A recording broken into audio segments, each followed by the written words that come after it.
तारीख के पन्ने पलटो तो क्या क्या तस्वीरें रक्सा हैं। लाखों का लहू रक्षा रक्षा, अब इन पन्नों की जीनत है।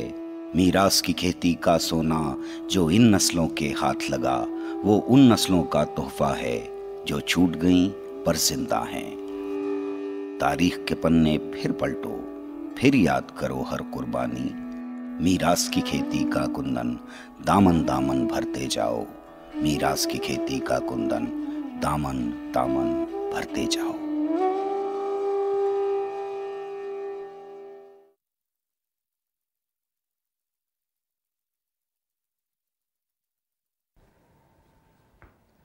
आज़ादी की जंग चाहे दुनिया में कहीं भी लड़ी गई हो, कितने भी लोगों ने कुर्बानियां दी हों, कुछ नाम ऐसे होते हैं जो तारीख में दर्ज हो जाते हैं, सब्त हो जाते हैं। बाकी जाबाजों की किस्मत गुमनाम होना होती है।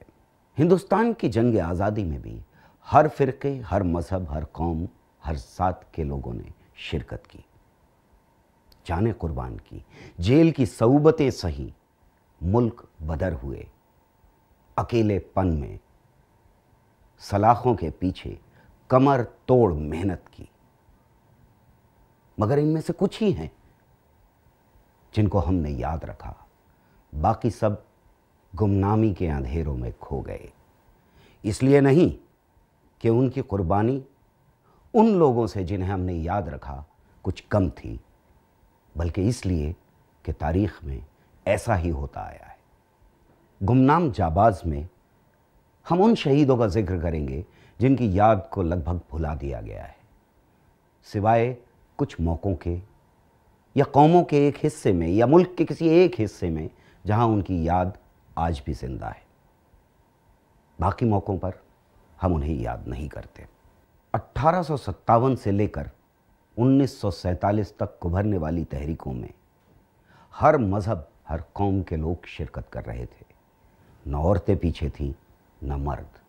सब अपनी अपनी तरह कुर्बानियां दे रहे थे। हर शख्स अपने अपने तरीके से बगावत की राह पर चल रहा था। कुछ हथियारबंद लड़ाई लड़ रहे थे तो कुछ अहिंसा का परचम लहरा रहे थे। कुछ बगावत करने वालों की परवरिश कर रहे थे तो कुछ सीधी मदद कर रहे थे। कुछ ऐसे भी थे जो छुपकर बगावत की राह पर चलने वालों का साथ दे रहे थे। सिर्फ मुल्क में ही नहीं, मुल्क से बाहर भी जो हिंदुस्तानी रह रहे थे वो भी इस लड़ाई में, इस जंग में शामिल थे। इन हिंदुस्तान से बाहर रहने वाले हिंदुस्तानियों ने लगातार जद्दोजहद का हिस्सा बने रहना अपनी जिम्मेदारी समझा। अखबार निकाले, तंजीमें बनाई, हिंदुस्तान में बसने वाली तंजीमों को लगातार मदद पहुंचाई। यहाँ हो रहे जुल्म के बारे में सारी दुनिया को रूबरू कराया। 7 समंदर पार बरसों ये जद्दोजहद जारी रही और जब अपनी जान कुर्बान करने की ज़रूरत पड़ी तो वतन वापस लौट आए। यार भगत, तू तो अभी जवान है, पढ़ा लिखा है, खाने पीने मौज उड़ाने के दिन है तेरे। हाँ? तू यहाँ कैसे फंस गया? बाबा जी, ये मेरा नहीं, आपका और आपके साथियों का कसूर है। अदल और इंसाफ का पैरों तले कुचला जाना, जुल्म और बर्बरियत या दिल दहला देने वाले वाक़े काफ़ी नहीं होते कि लोगों के दिलों को गरमा सकें। इसके लिए ज़रूरत होती है कुछ ऐसी शख्सियतों की जो आवाम के लिए मिशल राह बन सकें, जो उन्हें हर कुर्बानी देने पर आमादा कर सकें। 1913 में गदर पार्टी की बुनियाद रखने वाले कुछ ऐसे ही जांबाज थे जिन्होंने गैर मुल्कों में रहने वाले हिंदुस्तानियों को वतन की राह पर हर चीज़ दांव पर लगा देने के लिए तैयार किया। अमेरिका में गदर पार्टी की बुनियाद डालने वाले ये जाबाज हिंदुस्तानी नौजवानों के लिए भी एक मिसाल बन गए। गदर पार्टी भगत सिंह जैसे नौजवानों, इनकलाबियों के जहनों को गरमा रही थी, उनकी शख्सियतें ढाल रही थी। लेकिन सिर्फ यही नहीं, गदर पार्टी हिंदुस्तानी नौजवानों के दिलों को तो गरमा ही रही थी, उसके साथ साथ गैर ममालिक में बसने वाले हिंदुस्तानियों को मुत्तहद भी कर रही थी। इनकलाबी नज़रिया रखने वाली ये पार्टी सिर्फ और सिर्फ एक आज़ाद हिंदुस्तान के लिए नहीं लड़ रही थी, ये लड़ रही थी एक समाजवादी ढांचा तैयार करने के लिए। और इस पार्टी में शामिल हुए सोहन सिंह भकना, लाला हरदयाल, करतार सिंह सराबा और काशीराम। बाबा सोहन सिंह भकना गदर पार्टी के बानी तो थे ही, उसके पहले सदर भी रहे। आज़ादी की एक लंबी जद्दोजहद उनकी ज़िंदगी का हिस्सा तो थी ही, लेकिन उसके साथ ही साथ आज़ादी के बाद भी वो गैर बराबरी के ख़िलाफ़ और दहकानों के हुकूक के लिए लगातार जद्दोजहद करते रहे। आज़ादी के बाद भी, यानी 1947 के बाद भी, बाबा भकना को उनके ख़यालात के लिए जेल भेजा गया, पर इस इनकलाबी के हौसले कम न हुए। 98 साल की उम्र में 20 दिसंबर 1968 को इस अजीम इनकलाबी ने आखिरी सांस ली। जनवरी 1870 में सोहन सिंह भकना अपने नाना के घर गांव खुतरा खुर्द जिला अमृतसर में पैदा हुए। भकना उनका जद्दी गांव था और वहीं उनकी परवरिश हुई। अभी वो 1 साल के भी नहीं हुए थे कि उनके वालिद करम सिंह जी का इंतकाल हो गया। लगभग 130 बीघा जमीन होने से घर की माली हालत ठीक थी। उनकी वालिदा बीबी राम कौर और दादी हुकम कौर ने बहुत लाड प्यार से उनको पाला और पढ़ने के लिए गुरुद्वारे भेजा, जहां उन्होंने गुरमुखी सीखी। जब वो 11 साल के थे तो उनके गांव में सरकारी स्कूल खुला, जहां से उन्होंने प्राइमरी तक की तालीम उर्दू में हासिल की। 16 बरस की उम्र में खानदान की जिम्मेदारी इन पर आन पड़ी और उन्होंने खेती करना शुरू कर दी। इसी दौरान सोहन सिंह बुरी सोहबत में पड़ गए। एक तरफ शराब और जुए की लत और दूसरी तरफ अंग्रेजी हुकूमत की किसान दुश्मन पॉलिसियां। सोहन सिंह कर्ज के फंदे में फंस गए। खैरियत तो यूं हुई कि नामधारियों के असर में आ गए और शराब और जुआ छोड़कर फिर दोबारा खेती की तरफ लौट गए, पर कर्जा ज्यादा बढ़ चुका था। घर की हालत सुधारने के मकसद से सोहन सिंह काम की तलाश में सन 1909 में अमेरिका गए। पोर्टलैंड में उन्होंने एक लकड़ी के कारखाने में मजदूरी का काम शुरू किया। अमेरिका में कुछ इत्तेफाक ऐसे हुए कि कुछ ऐसे लोगों से सोहन सिंह की मुलाकात हुई जिससे सोहन सिंह भकना की जिंदगी की डगर ही बदल गई।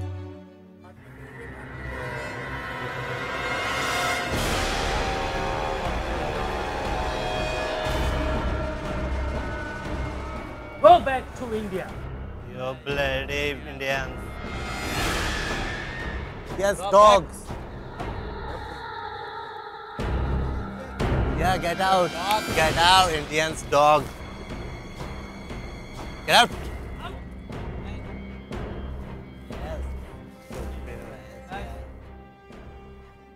नौकरी तो है, पर तुम लोगों के लिए नहीं। पर क्यों? मेरा मन तो चाहता है कि तुम लोगों को गोली मार दो। हमने क्या गुनाह किया है? तुम्हारा मुल्क का आबादी कितना है? 30 करोड़। 30 करोड़। 30 करोड़ इंसान है या भेड़? इंसान। अगर 30 करोड़ इंसान हैं तो देश अभी तक गुलाम कैसे है? भेड़ों का देश है तुम्हारा, इसलिए तुम्हारा जीना बेकार है।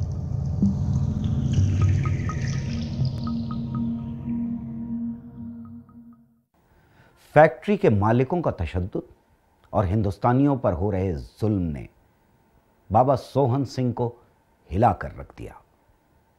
सिर्फ हिंदुस्तान में ही नहीं, दुनिया के हर हिस्से में हिंदुस्तानियों पर जुल्म ढाए जा रहे थे और इसकी वजह थी कि उनका मुल्क गुलाम था। खुद हिंदुस्तान में जो सरकार हिंदुस्तानियों पर जुल्म ढा रही हो, वो उनके हक की बात कर ही नहीं सकती थी।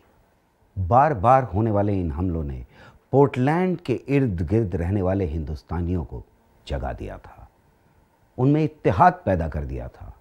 वो एक दूसरे से मिलने जुलने लगे थे, एक दूसरे का दुख दर्द बांटने लगे थे और हर जोर ज़बरदस्ती के खिलाफ आवाज़ उठाने लगे थे। पोर्टलैंड में अगर किसी एक मजदूर के साथ जुल्म या ज्यादती होती या उसके साथ कोई हादसा होता तो सारे हिंदुस्तानी मजदूर इकट्ठा हो जाते, जुल्म के खिलाफ आवाज़ उठाते और उनका ये इत्तेहाद देखकर एशिया के दूसरे मजदूर भी उनका साथ देने लगे थे। अमेरिकन इस इत्तेहाद को देखकर उन पर हमला करते हुए हिचकिचाने लगे थे। उधर कनाडा और कैलिफोर्निया में कुछ हिंदुस्तानी, मसलन प्रोफेसर तेजा सिंह, लाला हरदयाल और भाई परमानंद, अपने अपने तरीके से आज़ादी की जद्दोजहद शुरू कर चुके थे। हाँ, मगर अभी कोई तंजीम खड़ी नहीं हो पाई थी। 1912 में बाबू हरनाम, जीडी कुमार और पंडित काशीराम हिंदुस्तानियों से मिलने कनाडा से पोर्टलैंड आए। सोहन सिंह भकना और दूसरे हिंदुस्तानियों के साथ मिलकर इन्होंने एक इनकलाबी सोसाइटी की बुनियाद डाली, Hindustan association of Pacific Coast. इस इनकलाबी सोसाइटी का सोहन सिंह भकना को पहला सदर मुंतखब किया गया।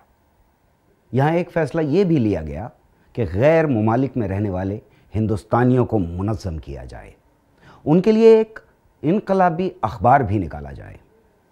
मगर ये एसोसिएशन कुछ ज़्यादा नहीं कर पाई। जीडी कुमार की बीमारी की वजह से इनकलाबी अखबार का सपना भी अधूरा रह गया। इसी बीच करतार सिंह सराबा हिंदुस्तान से अमेरिका आए और उनकी मुलाकात सोहन सिंह से हुई। मार्च 1913 में लाला हरदयाल को पोर्टलैंड बुलाया गया। एक बैठक हुई जिसमें केसर सिंह ठेठगढ़, ठाकुरदास, पंडित कांशीराम, हरनाम वगैरह ने हिस्सा लिया और पुरानी एसोसिएशन को नया नाम दिया गया, Hind association of Pacific Coast, जो बाद में गदर पार्टी के नाम से मशहूर हुई। लाला हरदयाल के साथ, पंडित कांशीराम के साथ बाबा भकना ने वो जिम्मेवारी अपने पे ली कि हम एक ऑर्गेनाइज्ड कमेटी बनाएं जो 1857 का जो गदर है उसकी याद में हम दोबारा भारत को आज़ाद कर सकें। और जो बेसिक उन्होंने मतलब डिफरेंस समझा कि अंग्रेज़ राज जो है वो सिर्फ एक कौम का दूसरी कौम पे राज नहीं, वो एक प्रबंध है जिसे साम्राज्यवाद कहते हैं। उन्होंने दुनिया के जितने उस वक़्त आज़ादी के लड़ाई चल रही थी उन सब के साथ भी संपर्क किया और बाबा भकना एक लगातार, जैसे मतलब हम लिविंग रेवोल्यूशनरी कह सकते हैं, उन्होंने वो जीवन भी जिया। सोहन सिंह भकना को इस नई पार्टी का सदर और लाला हरदयाल को इसका जनरल सेक्रेटरी चुना गया। 1 नवंबर 1913 को वहीं से करतार सिंह सराभा ने रघुबीर दयाल के साथ मिलकर गदर नाम का अखबार छापना शुरू किया। अखबार बहुत मशहूर हुआ और उसकी मदद से पार्टी का नजरिया सारी दुनिया तक पहुंचा। सोहन सिंह भकना की जिम्मेदारी थी कि तंजीम को मजबूत किया जाए और उसे आगे बढ़ाया जाए। धीरे धीरे कनाडा, हांगकांग, शंघाई में रह रहे हिंदुस्तानी भी गदर पार्टी से जुड़ने लगे और इन सब का मकसद था हिंदुस्तान को आजाद करवाना और वहाँ एक समाजवादी समाज कायम करना। गदर पार्टी में जुड़ने वाले लोग अलग अलग पेशे के लोग थे, कॉलेजों और यूनिवर्सिटियों में पढ़ने और पढ़ाने वाले, मिल मजदूर, सिपाही वगैरह। इन सब इनकलाबियों के लिए फौजी तालीम का भी इंतजाम किया गया। 2 जर्नल चुने गए, करतार सिंह सराभा और मास्टर उद्धम सिंह। करतार सिंह सराभा को हवाई जहाज उड़ाने की ट्रेनिंग के लिए जर्मनी भेजा गया। मास्टर उद्धम सिंह ने इनकलाबियों को निशानेबाजी की ट्रेनिंग देना शुरू किया। बम वगैरह बनाने की ट्रेनिंग देने के लिए आयरलैंड के एक इनकलाबी को बुलाया गया और इस तरह इन इनकलाबियों को काबिल फौजी बनाया गया। इसी दौरान सोहन सिंह को पता चला कि अंग्रेजों को इस बात का इल्म हो चुका है कि जापानी जहाज कामागातामारू में सवार होकर बहुत से इनकलाबी वापस हिंदुस्तान जाने का मंसूबा बना रहे हैं। अंग्रेजों को खबर हो चुकी है और उनके कहने पर कनाडा के बंदरगाह कामागातामारू के लिए बंद कर दिए गए। कामागातामारू हांगकांग के लिए रवाना हो गया। पार्टी ने फैसला किया कि सोहन एक और जहाज में कामागातामारू का पीछा करें, योकोहामा में जाकर बरकतुल्ला भोपाली से मिले और जापान से इस जहाज में सवार होने वाले हिंदुस्तानी इनकलाबियों को हथियार पहुंचाने का कुछ इंतजाम करें। प्रोफेसर बरकतुल्लाह भोपाली पहले ही योकोहामा में इन कोशिशों में लगे हुए थे। एक दिन जब सोहन सिंह भकना प्रोफेसर भोपाली के साथ मीटिंग कर रहे थे तो पार्टी ने अमेरिका में कुछ और ही फैसला लिया।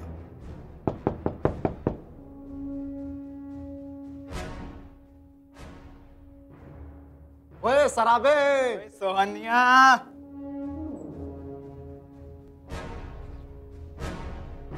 कैसे हैं आप? बढ़िया। मैं बहुत जल्दी में हूँ सोहन सिंह जी, और पार्टी ने फैसला किया है कि आपको यहीं से हिंदुस्तान के लिए रवाना होना है। वहाँ इंकलाब के लिए तैयारी शुरू करनी है। पिंगले, रासबिहारी बोस और दूसरे साथियों तक यह पैगाम भेज दिया गया है। जहाज में आपके साथ हमारे और भी साथी होंगे। तो बाकी निजाम मैं अभी कर देता हूँ। सराबा, हमारे और कितने साथी होंगे? ये भी बता देंगे प्रोफेसर साहब। आप तो बस बाबा जी के जाने का इंतज़ाम कीजिए और अमेरिका आने की तैयारी कीजिए, क्योंकि अब पार्टी का हेड ऑफिस आपको ही संभालना है और मुझे बाबा जी के पीछे पीछे हिंदुस्तान जाना है। साथियों, मुझे भी वतन वापस जाकर अपने मुल्क की आज़ादी के लिए लड़ाई करनी है। मुझे यहाँ और वक्त नहीं गंवाना। नहीं प्रोफेसर साहब, आप अभी नहीं। ये सिर्फ हथियारों की जंग नहीं है, बल्कि ये लोगों के ख्यालात बदलने की जंग है। आपको यहीं रहकर सारी दुनिया को बताना है कि हम पर कितना जुल्म हो रहा है। वक्त आने पर पार्टी आपको वापस बुला लेगी। सन 1914 में कलकत्ता में जहाज पर ही सोहन सिंह को उसके 3 साथियों के साथ गिरफ्तार कर लिया जाता है, जहां से उन्हें मुल्तान जेल भेजा जाता है। मुल्तान जेल में उन पर तरह तरह के जुल्म ढाए जाते रहे। उनको जिस्मानी और दिमागी अजियतें तो दी ही गई, उनके खानदान वालों को भी तंग किया गया, पर सोहन सिंह टस से मस न हुए। उन्होंने ये कबूल ही नहीं किया कि वो गदर पार्टी से कोई वास्ता रखते हैं। उनसे सच उगलवाने के लिए तरह तरह के जुल्म ढाए गए, पर सब बेकार। पहला मुकदमा लाहौर साजिश केस अप्रैल 1915 में सेंट्रल जेल लाहौर में शुरू हुआ।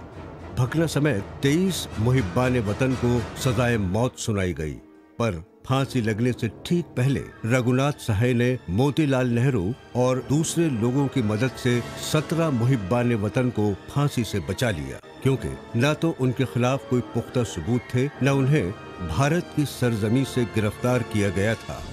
उनकी फांसी को काला पानी और उम्र कैद में तब्दील कर दिया गया। वहीं उनके साथी करतार सिंह सराभा, विष्णु गणेश पिंगले, भाई बख्शीश सिंह और दूसरे साथियों को फांसी दे दी गई। पर इससे पार्टी का काम रुका नहीं, क्योंकि पार्टी के खिलाफ कोई भी ठोस सबूत सरकार के हाथ नहीं लगा था। मगर फिर भी अंडमान जेल में सोहन सिंह और उनके दूसरे साथियों पर बहुत जुल्म ढाए गए। खाना खा लो तुम लोग को पता नहीं है, इस जेल का सुपरिटेंडेंट अंग्रेज नहीं हिंदुस्तानी है, और इस जेल में हड़ताल की रिवायत शुरू करोगे तो पता भी नहीं चलेगा कि तुम लोग यहां आए भी थे या नहीं। हम सियासी कैदी हैं, कोई चोर या कातिल नहीं है कि हमसे जानवरों से बदतर सलूक किया जाए। हमसे अच्छा सलूक किया जाए। ये खाने को ढंग का खाना और पहनने को अच्छे साफ कपड़े। ये आरामगाह नहीं, ये काला पानी है। मैंने तुम्हें यहाँ समझाने के लिए नहीं भेजा था। भूख हड़ताल नहीं तोड़ते तो इन्हें कोलू पर लगा दो। 30 पौंड से जरा भी कम तेल निकलते हैं तो 30 के बजाय 40 पे। वंदे भारत माता की, वंदे वंदे भारत माता की। हर रोज लगातार जुल्म ने सोहन सिंह और उनके साथियों के इरादों को और भी मजबूत कर दिया। वो उतनी ही हिम्मत के साथ, मजबूत इरादे के साथ अपनी मांगों पर डटे रहे और आखिरकार अंग्रेजी हुकूमत ने उनके सामने हथियार डाल दिए। हिंदुस्तानी सिपाहियों के साथ साथ अंग्रेजी सिपाहियों को भी तैनात कर दिया गया ताकि उनका राब्ता मरकजी कैद खाने के साथ बना रहे। तकरीबन 7 साल काला पानी काटने के बाद 17 सियासी कैदियों को पहले मद्रास और उसके बाद यरवदा जेल भेज दिया गया। यरवदा जेल में उन पर काला पानी से भी ज़्यादा सख्तियाँ की गई। यहाँ कई सियासी कैदी बीमार पड़ गए। यहाँ भी सोहन सिंह ने भूख हड़ताल शुरू कर दी। यरवदा जेल के एहलकारों ने सोहन सिंह और केसर सिंह को लाहौर जेल भेज दिया। यहाँ सोहन सिंह की मुलाकात हुई भगत सिंह और उनके साथियों से। यहाँ भी सोहन सिंह ने भगत सिंह के साथ मिलकर भूख हड़ताल शुरू कर दी। यार भगत, तू तो अभी जवान है, पढ़ा लिखा है, खाने पीने मौज उड़ाने के दिन है तेरे, हाँ? तू यहाँ कैसे फंस गया? बाबा जी, ये मेरा नहीं, आपका और आपके साथियों का कसूर है। अगर आपके साथी करतार सिंह सराभा हंस हंस कर फांसी न लटकते और आप अंडमान के नर्क में पड़कर लड़ाई न लड़ते तो शायद मैं भी यहाँ ना होता। बाबा जी, आपका और हमारा मकसद एक ही है, समाजवाद। लंबी कैद काटने के बाद जुलाई 1930 में उन्हें बिना शर्त रिहा कर दिया गया। रिहाई के बाद वो अपने गांव भकना वापस आ गए, लेकिन इनकलाब का सबक जो एक बार सीख ले उसे जिंदगी भर नहीं भूलता, और यही सोहन सिंह भकना के साथ भी हुआ। यहाँ भी वो एक दिन भी चैन से नहीं बैठे और यहाँ भी जिद्दोजहद की शुरुआत कर दी। उन्होंने अपनी जमीन पर कीर्ति किसान आश्रम चलाया। यहीं से किसानों के हक की लड़ाई शुरू की गई। कीर्ति किसान आश्रम में शहीदों के बच्चों को अपने पैरों पर खड़ा होना सिखाया जाता और हुब्बुल वतनी का सबक भी पढ़ाया जाता। लेकिन ये सब इतना आसान नहीं था। उधर कांग्रेस की तहरीक मुल्क भर में जोर पकड़ रही थी। बाबा जी अब उसमें भी कूद पड़े और इस तहरीक को शहरों से गांव में लाने का काम किया। बाबा ज्वाला सिंह के इंतकाल के बाद किसान तहरीक का काम भी बाबा के कंधों पर आ गया। अब वो किसान कमेटी में शामिल हो गए, जिससे पंजाब में एक नई किसान लहर शुरू हुई। ये लहर इतनी बड़ी थी कि लाहौर किसान धरने में लगभग 5000 किसानों ने गिरफ्तारी दी, जिसमें औरतें भी शामिल थीं। इस तहरीक ने सरकार की नाक में दम कर दिया। इस तरह के धरने अमृतसर और दूसरी कई जगहों पर भी हुए और इन सब में बाबा सोहन सिंह भकना की शिरकत मरकजी अहमियत की हामिल थी। सरकार ने उन्हें उनके ही गांव में नजरबंद कर दिया।